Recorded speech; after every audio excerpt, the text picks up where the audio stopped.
दोस्तों आज की इस वीडियो में हम लोग बहुत ही मज़ेदार गणित का एक जादू सीखेंगे। ये जादू इतना मज़ेदार है कि जब आप इसे अपने दोस्तों या टीचर्स के साथ करेंगे तो वो एकदम हैरान रह जाएंगे, क्योंकि आप उनके दिमाग में चल रही संख्या को बता देंगे। अब ये भी हो सकता है कि आप लोगों में से कईयों को गणित का एक दो जादू पहले से पता होगा, लेकिन ये वाला जादू आप लोगों को पहले से नहीं पता होगा। तो चलिए अब हम इसे सीखते हैं। तो इसे सीखने से पहले हमें सबसे पहले ये पता होना चाहिए अंक क्या होता है, संख्या क्या होता है। तो देखिए, अंक को हम लोग कहते हैं डिजिट, ठीक है। और गणित में पूरे 10 अंक होते हैं, 0 1 2 3 4 5 6 7 8 9, ठीक है।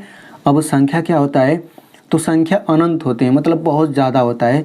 जैसे यहाँ पे देखिए 25 एक संख्या हो गया, 357 एक संख्या हो गया, ये एक संख्या हो गया, ये एक संख्या हो गया। तो संख्या जो होता है ना, इन अंकों को मिला करके ही संख्या बनता है। जैसे इस संख्या में देखिए 2 अंक है, 1 और 2, तो इसको हम बोलेंगे 2 अंकों वाली संख्या। इसको बोलेंगे 3 अंकों वाली संख्या, क्योंकि 3 अंक है। इसमें 4 अंक है तो बोलेंगे 4 अंकों वाली संख्या। तो आई होप आपको समझ आ गया होगा। तो चलिए अब हम सीखते हैं जादू। तो अब आप इसे ध्यान से समझिएगा। यहाँ पे आप हैं और ये आपका दोस्त है, ठीक है। मान लीजिए आप ये जादू अपने दोस्त के साथ कर रहे हैं, तो आप लोग कैसे करेंगे वो आप लोग ध्यान से समझिएगा। यहाँ पे आप हैं और ये आपका दोस्त है। तो सबसे पहले आप अपने दोस्त से कहेंगे कि आपका दोस्त कोई संख्या ले, मतलब 3 अंकों का, 4 अंकों का, 5 अंकों का, 6 अंकों का, मतलब कितना भी बड़ा वो संख्या ले सकता है, लेकिन कम से कम 3 अंक रहना चाहिए, ठीक है ना। 2 अंक रहेगा, 1 अंक रहेगा तो उतना अच्छे से नहीं हो पाएगा। कम से कम 3 अंक रहना चाहिए, और 3 अंकों से बड़ी जितना चाहे उतना बड़ा ले सकता है, ठीक है। तो आप कहिएगा कि आपका दोस्त कोई 3 अंकों से बड़ी कोई संख्या ले ले। तो मान लीजिए आपके दोस्त ने ये संख्या लिया 4 6 5 9, ठीक है। ये 4 अंक वाली संख्या है। तो मान लीजिए आपके दोस्त ने ये संख्या लिया। अब ये जो संख्या उसने लिया है ना, ये आपको नहीं बताएगा, ठीक है। अब आप कहिएगा कि जो संख्या उसने लिया है इन सभी अंकों को जोड़ ले। तो वो जोड़ेगा 4 6 10, 10 5 15 और 15 9 24। अब जो 24 आया है, आप कहिएगा कि इस पूरे में से उस 24 को घटा दे, ठीक है। तो घटाने पर क्या आएगा, 9 में से 4 घटेगा 5 आ गया, 5 में से 2 घटेगा 3 आ गया, और यहाँ पे हो जाएगा 6 और यहाँ पे हो जाएगा 4, ठीक है। यानी कि शुरू में जो वो संख्या अपने दिमाग में लेगा या फिर किसी कॉपी पर लिखेगा, ये वाली संख्या, ये आपको नहीं बताएगा। वो जोड़ने के बाद 24 आ गया ना, ये 24 भी आपको नहीं बताएगा। तो आपका दोस्त जो ये संख्या लेगा ये आपको नहीं बताएगा। जोड़ने के बाद जो आया ये भी आपको नहीं बताएगा, ठीक है। अब यहाँ पे जो नीचे आया है, यहाँ से असली खेल शुरू होता है। अब आप अपने दोस्त से कहिएगा कि घटाने के बाद जो आया है, जैसे यहाँ पे नीचे इतना आया है, इसमें से कोई एक संख्या वो काट दे, ठीक है। तो मान लीजिए उसने ये 3 काटा, 3 काट दिया। अब 3 काटने के बाद जो भी ये अंक बचा है, आप कहिएगा कि वो अंक बता दे। तो वो क्या बताएगा, 4 6 5। मतलब क्या कि संख्या ले लेगा और जोड़ लेगा, फिर घटा करके यहाँ पे कुछ आएगा। अब यहाँ पे जो आएगा ना, उसमें से कहिएगा कि आप एक संख्या काट दीजिए, तो वो काट देगा। फिर जो नहीं काटा है वो सब आप उससे पूछ लीजिएगा। अब जब ये सब आ गया है ना, तो अब आप अपने दोस्त को बता देंगे कि आपका दोस्त कौन सा संख्या काटा है। उसने 3 काटा है ना। आप कैसे बताएंगे, वही असली चीज़ है। तो कैसे बताएंगे, आप इन सब को जोड़ लीजिएगा, 4 + 6 + 5। तो जोड़ने पर क्या आएगा, 4 6 10, 10 5 15, ठीक है। आप जोड़ के यहाँ पे लिख लीजिए। अब आपको जो है ना 9 का पारा पता होना चाहिए। 9 का पारा क्या होता है, 9 एकम 9, 9 दूना 18, 9 त्रि 27, 9 चौक 36, 9 पचे 45, यानी कि ऐसे ही आगे याद होना चाहिए।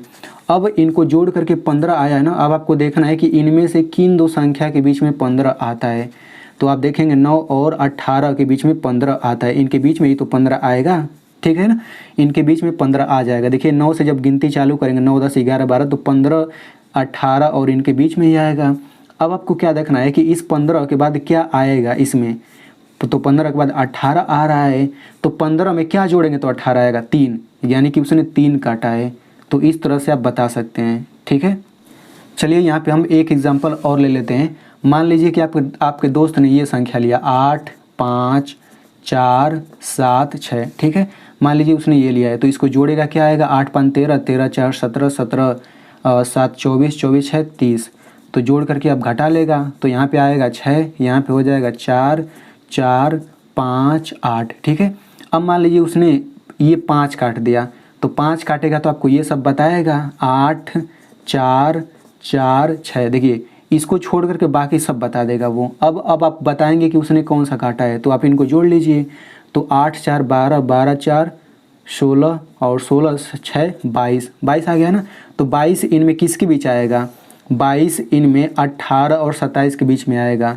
तो अब देखिए 22 के बाद क्या आ रहा है, 27। तो 22 में क्या जोड़ेंगे तो 27 आएगा, 5, यानी कि उसने 5 काटा है। तो इस तरह से बहुत ही आसानी से आप बता सकते हैं। लेकिन इस जादू में एक अपवाद भी है, तो आप लोग अपवाद भी सीख लीजिए, नहीं तो आप इसे अच्छे से नहीं कर पाएंगे। ठीक है ना, तो आप ऐसे बताएंगे। अब यहाँ पे एक चीज़ और समझ लीजिए, मान लीजिए कि आपके दोस्त ने ये संख्या लिया 8, 9, 3, 0, 5, 7। तो अब आपका दोस्त इसको जोड़ेगा तो 9, 8 कितना हो जाएगा, 17, 17, 3, 20, 20, 5, 25 और 25, 7 कितना हो जाएगा, 32। तो ये घटा लेगा, तो घटाने पर क्या आएगा, ये आ जाएगा 5, ये आएगा 2 और ये 0 आ जाएगा 3, 9, 8। अब मान लीजिए आपके दोस्त ने ये 0 काट दिया, तो 0 काट के आपको ये सब बताएगा 8, 9, 3, 2, 5। तो जोड़िए इनको, क्या आएगा, तो 8, 9, 17, 17, 3, 20, 20, 2, 22, 22, 5, 27 आ गया। तो अब देखिए 27 इसमें किसके बीच आ रहा है, तो देखिए 27 किसी दो संख्या के बीच में नहीं आ रहा है, बल्कि इसी में से एक संख्या आ जा रहा है। ठीक है ना, तो आप क्या कहेंगे कि उसने 0 काटा है या फिर 9 काटा है। तो मान लीजिए आपके दोस्त ने जो सभी अंक बताया है, अगर उनको जोड़ने पर यहाँ पे जो आ रहा है वो किसी दो संख्या के बीच में नहीं आ रहा है, मतलब इसी में से कोई एक संख्या अगर आ जा रहा है, तो आप कंफर्म नहीं बता सकते हैं कि उसने कौन सा संख्या काटा है। आप उसको बस इतना बता सकते हैं कि तुमने या तो 0 काटा या फिर 9 काटा है। मतलब क्या कि अगर इनमें से कोई संख्या आ रहा है जोड़ करके, तो आप बस उसे इतना कहिएगा कि तुमने 0 काटा है या फिर 9 काटा है, यानी कि 0 या फिर 9 काटने पर ही इसमें से कोई संख्या आता है। ठीक है, लेकिन अगर इन दोनों संख्या के बीच में कोई आ रहा है जोड़ने के बाद, तब तो आप एकदम एग्जैक्ट ऐसे ही बता सकते हैं। तो आई होप आपको बहुत ही अच्छे से समझ आ गया होगा। अब मैं आपसे एक सवाल पूछता हूँ, अब ध्यान से देखिएगा। मान लीजिए आपने मुझसे कहा कि आप एक संख्या चुनिए, तो मान लीजिए मैंने एक संख्या चुना और जोड़ करके मैंने घटा भी दिया, और घटाने के बाद मैंने एक संख्या काट भी दिया है, और काटने के बाद ये सभी अंक बच जा रहा है। तो आप मुझे बताइए कि मैंने कौन सा संख्या काटा है, ये आप मुझे ज़रूर बताइएगा, तभी तो मुझे पता चलेगा कि आपको समझ आ गया है। और आप लोग इस वीडियो को मेरी मेहनत के लिए एक लाइक कर दीजिए।